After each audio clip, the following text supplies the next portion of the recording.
Few products in history have undergone such a dramatic transformation or reshaped the world so profoundly like sugar's.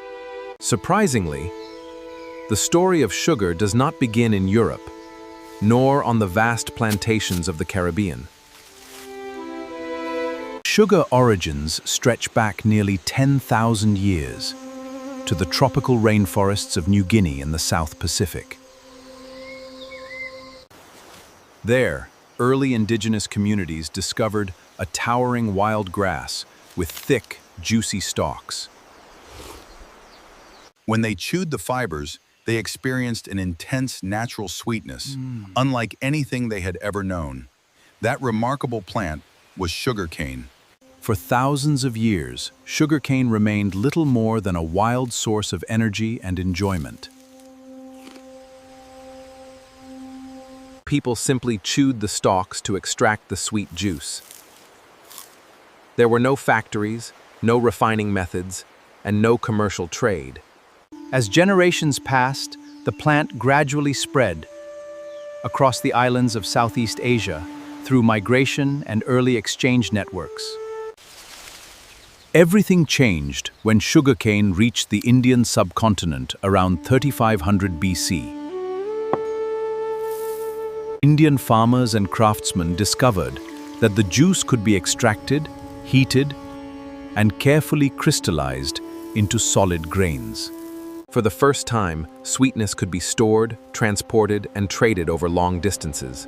Sugar had evolved from a plant into a valuable manufactured product.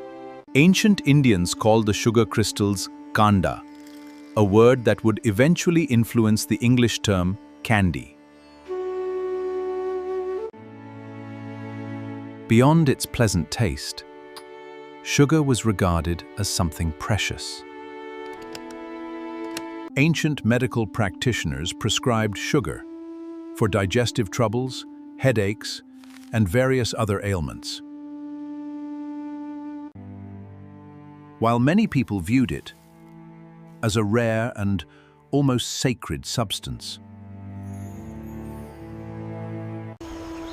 Centuries later, in 326 BC, Alexander the Great's campaign into India introduced this extraordinary discovery to the Greek world. His officers returned, describing a mysterious plant that produced sweetness without relying on bees. To people who knew only honey as a sweetener, the idea sounded almost unbelievable. Even so, sugar remained an exotic rarity throughout the Mediterranean.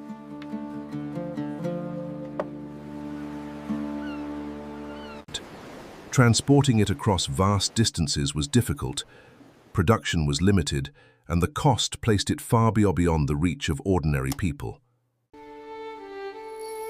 When sugar eventually reached ancient Rome, it was sold only in tiny quantities.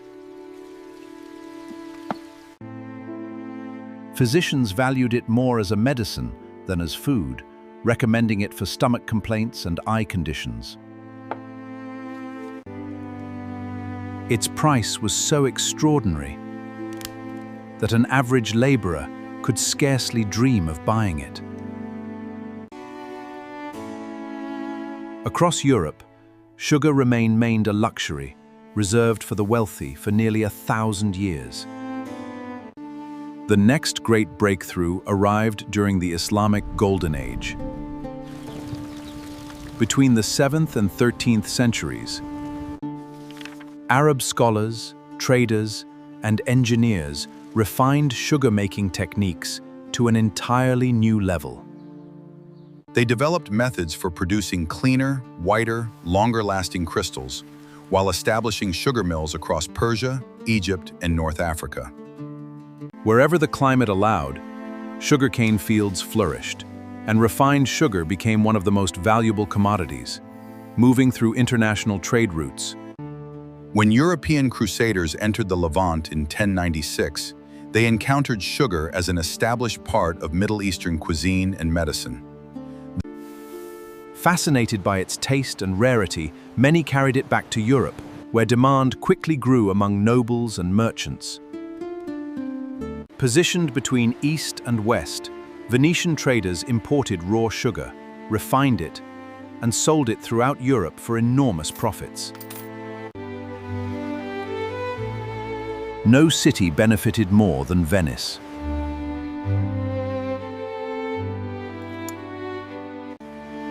For nearly 2 centuries, Venice dominated the European sugar trade, laying the foundation for an industry that would soon transform global history.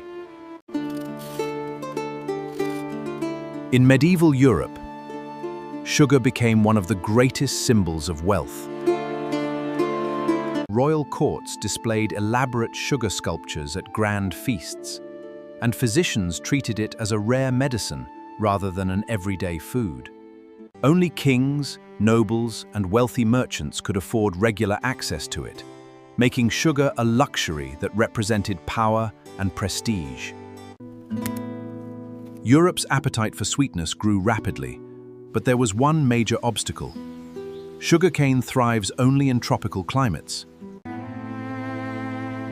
Unable to grow it at home, European kingdoms depended on expensive imports from the Middle East.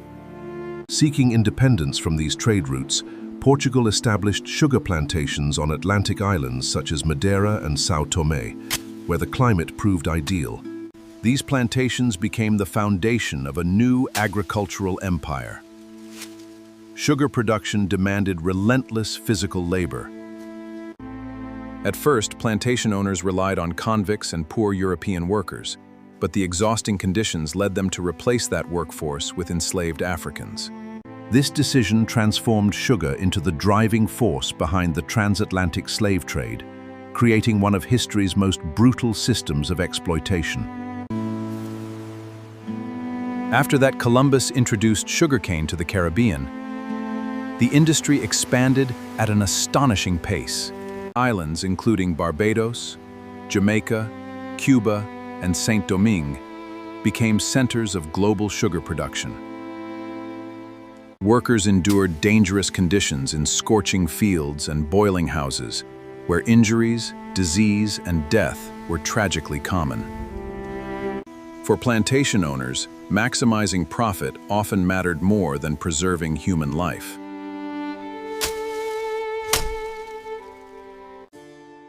By the 17th and 18th centuries, sugar had become the Atlantic world's most valuable commercial product.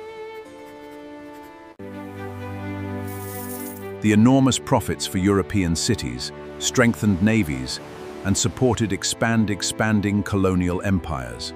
The triangular trade connected Europe, Africa, and the Americas, with sugar standing at the heart of a global economic system built on forced labor and international commerce.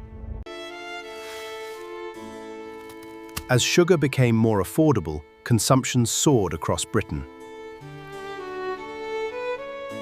Sweetened tea evolved into an essential part of daily life, especially for industrial workers who relied on quick energy during long factory shifts.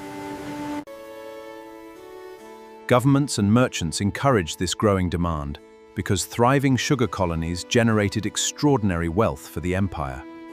In 1791, enslaved people in the French colony of Saint-Domingue launched a revolution that eventually created the independent nation of Haiti. Their victory shook colonial powers throughout the world and deprived France of its richest overseas possession. The financial consequences contributed to Napoleon's decision to sell the vast Louisiana territory to the United States, permanently reshaping North American history. Facing shortages of Caribbean sugar, Napoleon invested heavily in sugar beet cultivation. Scientists had already demonstrated that sugar beets contained the same sucrose as sugarcane, and government support helped establish a thriving European beet sugar industry. Competition between cane sugar and beet sugar increased production while driving prices steadily lower, making sugar accessible to millions more people. Steam-powered machinery, railways, and modern refineries allowed sugar to be processed faster, transported farther, and sold more cheaply than ever before. White refined sugar became associated with cleanliness and progress, while sweets, baked goods, jams, and sugary drinks spread throughout everyday diets in Europe and North America. During the 20th century, sugar consumption reached unprecedented levels. Soft drinks, breakfast cereals, confectionery, and processed foods filled supermarket shelves. At the same time, scientific evidence increasingly linked excessive sugar intake to obesity, diabetes, and heart disease.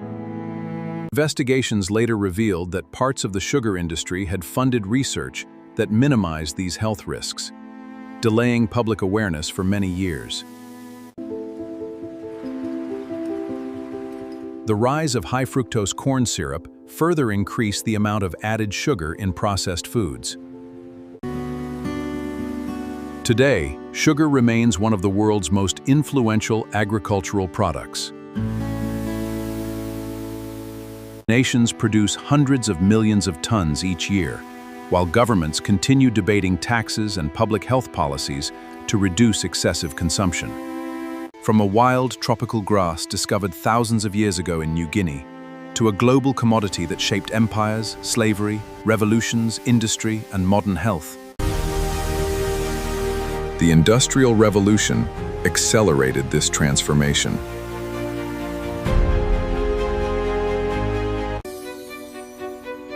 Sugar's journey is one of the most remarkable stories in human history, and consequential.